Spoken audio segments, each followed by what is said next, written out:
card showing na nasa isang sitwasyon ka ngayon sa buhay mo na hindi mo ginusto or pakiramdam mo yung palaging ikaw yung naghahabol o gumagawa ng pamamaraan para maging maayos yung takbo ng buhay mo or yung isang karelasyon mo.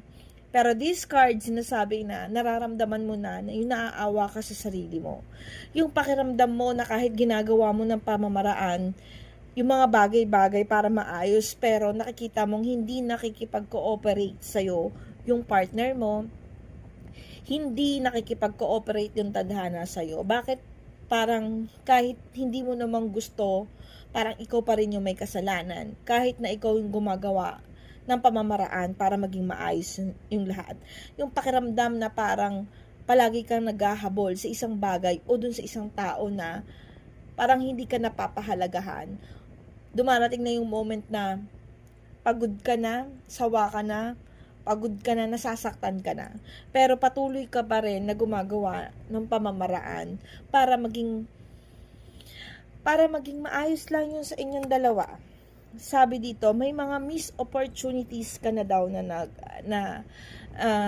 dumarating sa iyo. Like, alam mo sa sarili mo na hindi mo na deserve yung relationship na to, yung taong to, yung sitwasyon na to. Like, parang hindi na makatwiran yung dumarating na moment sa iyo ng buhay mo sa ngayon.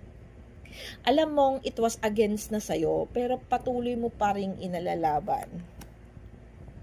Sabi dito, the hangman, naka-stagnant ka sa isang sitwasyon na hindi mo alam kung paano mo susolusyonan kasi nga masakit, kasi nga mahirap, kasi nga hindi mo kayang bitawan, na kahit na alam mo ng mali, na kahit na alam mo na hindi ito tama para sa'yo, kahit na parang binababa mo na yung pride mo, pero patuloy ka pa rin dahil nga may feelings ka, dahil nga nandun ka pa rin sa status ng buhay mo na hindi mo kayang pakawalan yung isang tao, yung isang moment, o hindi mo pa kayang tanggapin sa sarili mo na kaya na siyang mawala para sa'yo. Patuloy ka pa rin na nagmamahal, patuloy ka pa rin na gumagawa ng aksyon kahit na alam mong talo ka na.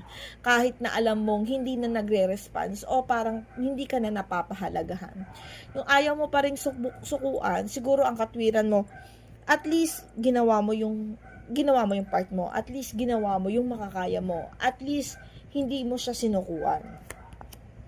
Okay, pero dumating yung tamang tao para sa iyo sa ngayon, no? Nagkaroon ka ng realization, no? Sabi dito sa cards na dadating din yung tamang tao, sabi nga nila, 'di ba?